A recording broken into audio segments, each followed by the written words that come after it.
I started wood turning in about 1983. I can't remember exactly, but I think it was 1983. I was a professor at the time, and the school I was teaching had a lathe, and nobody knew how to use it. So I decided to try, and I fell in love with wood turning at that time.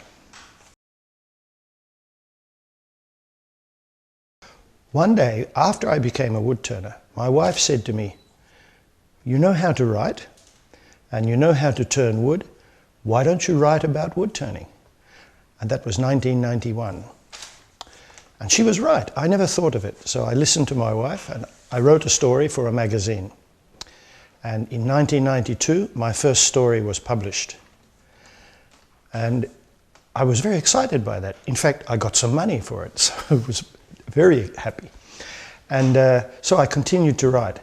And then I found not many people were writing about wood turning. Almost nobody, in fact. So there was no competition. I could do anything I wanted. So I wrote and I wrote and I wrote. So now, 25 years later, I have written almost 300 magazine stories for 13 magazines in 7 different countries. I've written 3 books. I've written, I don't know how many catalogue essays for exhibitions and everything. So maybe I wrote more than anybody ever about wood turning. The most important thing in wood turning is simple curves, a good line. If you can cut a good line, you're a good wood turner. But you have to practice, so what you see in your mind comes out of your hand when you control the tool. That's the hard thing. It takes years and years and years and years to get that immediate control of the tool. But then you can do more after that. You know, when you look at a piece of art or a piece of craft, you know immediately if it's good or not. Maybe you don't know why, but you know, oh, that looks good. And usually it's because there's some balance and harmony. Harmony of the shape, harmony of the line. If you try to do too much, it's not good. When you are not sure what to do, stop. Then if you are not sure what to do, it's enough. And so in that way you find harmony. And for me this is really strong in my work.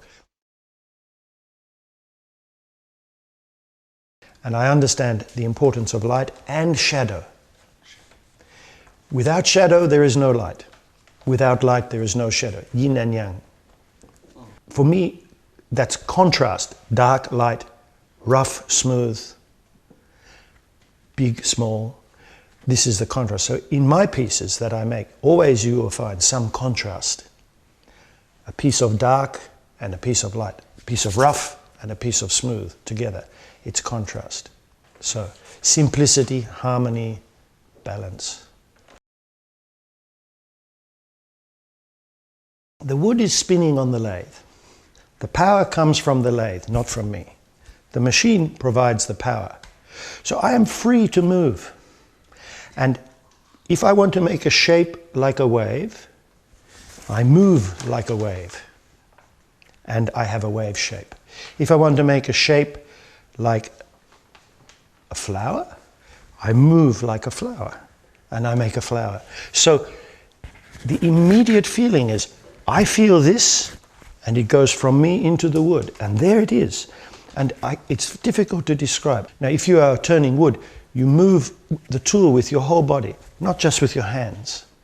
You move with your whole, if you're a good wood turner, you move your whole body. And you move slowly.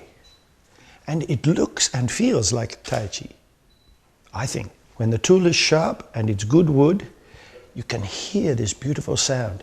It's the cutting of the tool. It's like a and you know you have the correct cut and the shavings come off, and you saw beautiful shavings come off. And they are like ribbons, like feathers, like hair. And they fly in the air, and you know, I'm doing it well, I'm doing it well. It's going to be good, it's going to be good. It's very difficult to explain, but it feels good inside when you do that. But the first thing, the strongest inspiration, is the trees. Because wood is not just a material. Plastic is a material. Steel is a material. Glass is a material.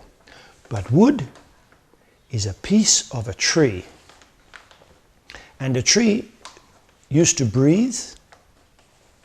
A tree used to grow. When the wind blows, a tree moves. So it's a living thing. Those other materials are not living things. Stone is dead. Glass is dead. Plastic is dead. But wood is a living material. And even after you cut down the tree, it still moves. In wet weather, it gets bigger. In dry weather, it gets smaller. So, for me, always I look at the trees. I like to say this is a piece of a tree with respect for the tree. Wood once was a living tree, and people feel that when they touch wood. So when you cut a piece of wood, you are cutting through the life history of a tree, from the beginning of its life to the end of its life. And you share that experience with the tree. And I think we all feel that inside. So now people want to show their creativity. I express myself through this work. My family is the reason why I can do it. Because my wife supports me in everything. Everything. Without my wife, I couldn't do this. Sometimes I had no money. So she paid for everything. She never complained. She never criticized me. Never. Always she said, you do what you want to do. And my daughter, she grew up, her father was a wood turner. Since she was a baby, she saw wood turning. And she understands it very well. And recently we started to make pieces together. So I make the woodwork and she does calligraphy on my woodwork.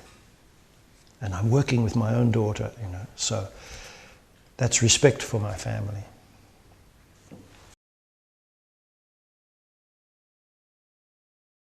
Practice, practice, practice. Every day, practice. Because even if you understand something, your body has to remember how to move. And when your body remembers, then it happens. So sometimes the movement is not simple. You have to go up and down and in and out. And it's like any skill.